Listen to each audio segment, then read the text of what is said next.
Hello दोस्तों, नमस्कार, प्रणाम, स्वागत है आपका हमारे चैनल में। दोस्तों, आज की इस वीडियो में हम पोस्ट ऑफिस की सीनियर सिटीजन सेविंग स्कीम के बारे में एग्जाम्पल के साथ डिटेल में देखेंगे और LIC के सरल पेंशन योजना के बारे में डिटेल से देखेंगे। साथ ही साथ दोनों को कंपेयर करते हुए हम देखेंगे कि कौन सी स्कीम आपके लिए बेस्ट रहेगा, कौन सी स्कीम किसको लेना चाहिए।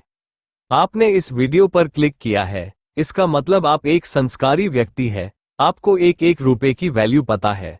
आज के समय में लोग टाइम पास के लिए बेकार की वीडियो देखते रहते हैं। आपने इस वीडियो पर क्लिक किया तो मेरा भी फर्ज बनता है कि मैं भी आप लोगों को सही जानकारी दूं और एकदम ऑथेंटिक जानकारी दूं। हम जो भी जानकारी शेयर करने वाले हैं उसको पोस्ट ऑफिस की ऑफिशियल वेबसाइट में यहां पर दिया है और LIC की ऑफिशियल वेबसाइट में यहां पर दिया है। आप यहां पर चेक कर सकते हो।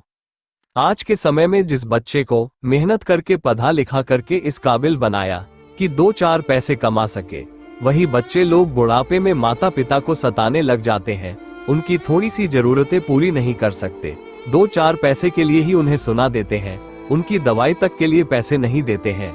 ऐसे ऐसे बच्चे आजकल हो गए हैं। हर बच्चा ऐसा नहीं होता है, लेकिन आज के समय में आपको सेल्फ डिपेंड रहना चाहिए।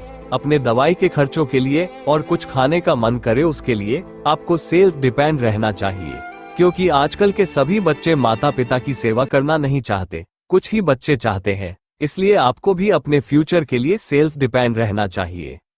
उसके लिए आप इन दोनों स्कीम में से किसी एक स्कीम में पैसा जमा एक बार करके हर महीने अपने दवाइयों के लिए, कहीं घूमने जाना है उसके लिए, कुछ खाने का मन करे उसके लिए आप पैसा हर महीने इनकम के रूप में पा सकते हो।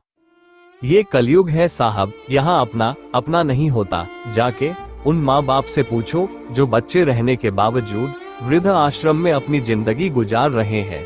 इसलिए आपको थोड़ा बहुत तो अपने लिए सेविंग करके रखना चाहिए। मुझे लगता है आप इस वीडियो पर 100 लाइक जरूर पूरा करेंगे।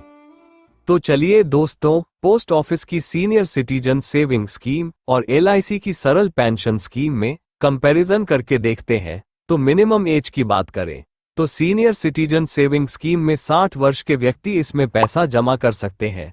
60 वर्ष से कम उम्र के व्यक्ति इसमें पैसा जमा नहीं कर सकते। अगर कोई रिटायर्ड सरकारी कर्मचारी है तो वह 55 वर्ष में जमा कर सकता है, और कोई डिफेंस से रिटायर्ड सरकारी कर्मचारी है तो उसके लिए 50 वर्ष है। न्यूनतम उम्र LIC सरल पेंशन की हम बात करें तो न्यूनतम उम्र यहाँ पर 40 वर्ष होना चाहिए, यानी कि 40 वर्ष से नीचे का व्यक्ति इसमें पैसे जमा नहीं कर सकता। मैक्सिमम एज की बात करें तो पोस्ट ऑफिस की सीनियर सिटीजन सेविंग स्कीम में मैक्सिमम एज की कोई लिमिट नहीं है। LIC में यहाँ पर लिमिट है आपकी उम्र अधिकतम 80 वर्ष होना चाहिए। 80 वर्ष से ऊपर के व्यक्ति इसमें पैसे जमा नहीं कर सकते।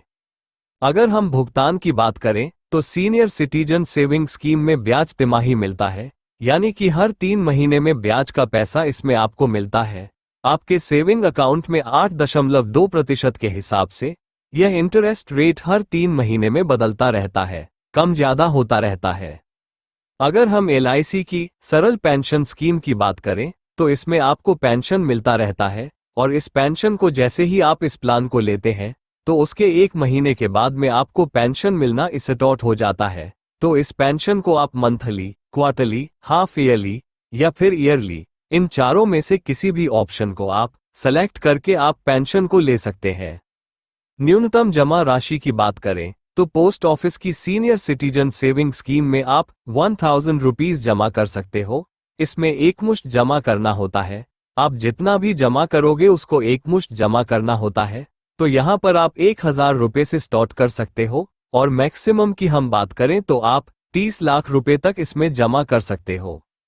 30 लाख रुपए से ज्यादा आप इसमें जमा नहीं कर सकते। चाहे आपकी एक अकाउंट हो या कई अकाउंट भी इसमें आप ओपन करवा सकते हैं, लेकिन सभी अकाउंट को मिलाकर 30 लाख रुपए से अधिक जमा नहीं कर सकते।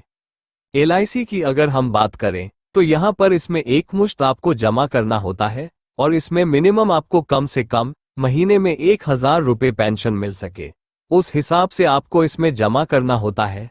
तो लगभग आपको 2 लाख रुपए से स्टार्ट आप कर सकते हैं, उससे कम आप नहीं जमा कर सकते। 2 लाख से ऊपर ही आपको इसमें जमा करना होगा। 2 लाख, 3 लाख, 5 लाख जो भी हो आप जमा कर सकते हो। और मैक्सिमम की हम बात करें तो इसमें कोई लिमिट नहीं है, आप कितना भी पैसा इसमें आप जमा कर सकते हो। जैसे पोस्ट ऑफिस में लिमिट है 30 लाख रुपए, तो इसमें लिमिट नहीं है, आप कितना भी जमा कर सकते हैं। उसके बाद बात करते हैं कि अगर हमें बीच में पैसों की जरूरत पड़ जाए तो इन दोनों स्कीम में क्या क्या बेनिफिट मिलता है।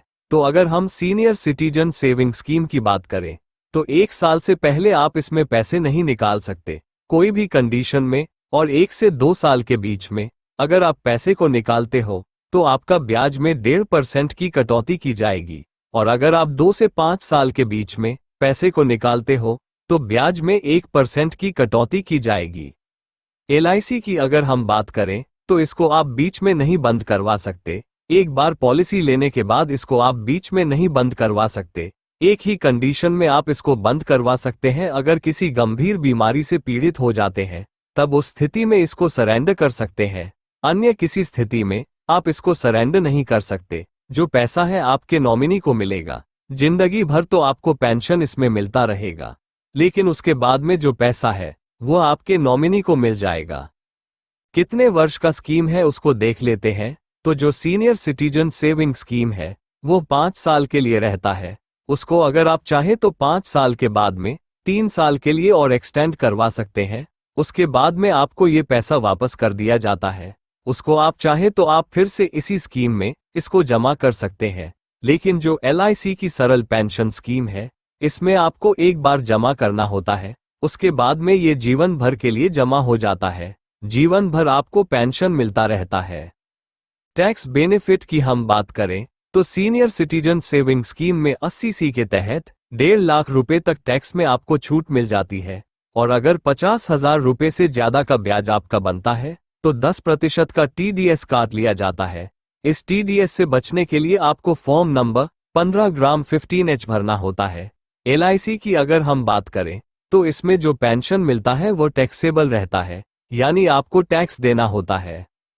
चलिए इसका एग्जाम्पल हम देख लेते हैं। तो मान के चलिए अगर सीनियर सिटीजन सेविंग स्कीम में आप 10 लाख रुपए जमा करते हैं तो 8.2% इंटरेस्ट के हिसाब से इसमें आपको 82,000 रुपए सालाना मिलेगा। तो ये जो है हर तिमाही में मिलता है, तो इसको डिवाइड करोगे तो 20,500 रुपए आपको हर 3 महीने में मिलेगा। और 5 साल बाद आपका जो मूलधन है वो वापस कर दिया जाता है। ये जो इंटरेस्ट है ये चेंज होता रहता है। अगर हम इसको डिवाइड करते हैं मंथली के हिसाब से तो करीब 6,500 के आसपास ये बनता है, लेकिन ये 3 महीने में ही मिलता है, मंथली नहीं मिलता। LIC की अगर हम सरल पेंशन की बात करें तो अगर आप इसमें 10 लाख रुपए की परचेज प्राइस की पॉलिसी लेते हैं, यानी 10 लाख रुपए इसमें जमा करते हैं, तो इसमें आपको 2 ऑप्शन देखने को मिलता है।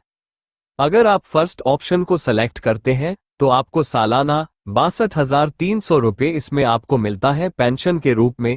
और अगर आप सेकंड ऑप्शन को इसमें सेलेक्ट करते हैं, जो कि सेकंड ऑप्शन में आप अपने पत्नी के साथ में इसको ले सकते हैं, यानी जब तक आप जीवित रहते हैं तब तक आपको पेंशन मिलता रहता है। उसके बाद में आपकी पत्नी को पेंशन जिंदगी भर मिलता रहेगा। उसके बाद में जो नॉमिनी है उसको जो परचेज प्राइस 10 लाख रुपए है वह मिल जाता है। इस पैसे को आप चाहे तो मंथली, क्वार्टरली, हाफ ईयरली जो भी आप लेना चाहते हैं आप ले सकते हैं।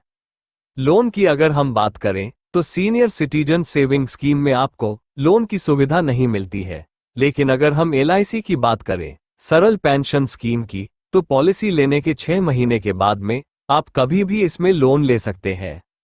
चलिए अब देख लेते हैं कौन सी स्कीम किसको लेना चाहिए। अगर आपको हर तिमाही में एक निश्चित रकम चाहिए और आप अपनी प्रिंसिपल अमाउंट भी सुरक्षित रखना चाहते हैं तो SCSS आपके लिए बेस्ट है।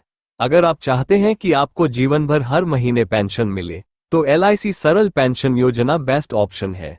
अगर आपको लंबी अवधि के लिए निश्चित और गारंटीड पेंशन चाहिए तो सरल पेंशन योजना एक अच्छा विकल्प साबित हो सकता है। दोस्तों, आज हम जो पैसे बचाते हैं वही कल हमारे बुढ़ापे का सहारा बनते हैं। समय रहते सही निर्णय लीजिए और अपने आने वाले कल को सुरक्षित बनाइए। और अधिक जानकारी के लिए नजदीकी पोस्ट ऑफिस में जाएं या LIC ऑफिस में जाएं। अगर आपको यह वीडियो पसंद आया तो लाइक, शेयर और सब्सक्राइब जरूर करें और कमेंट में बताइए कि आप किस स्कीम को चुनेंगे। धन्यवाद।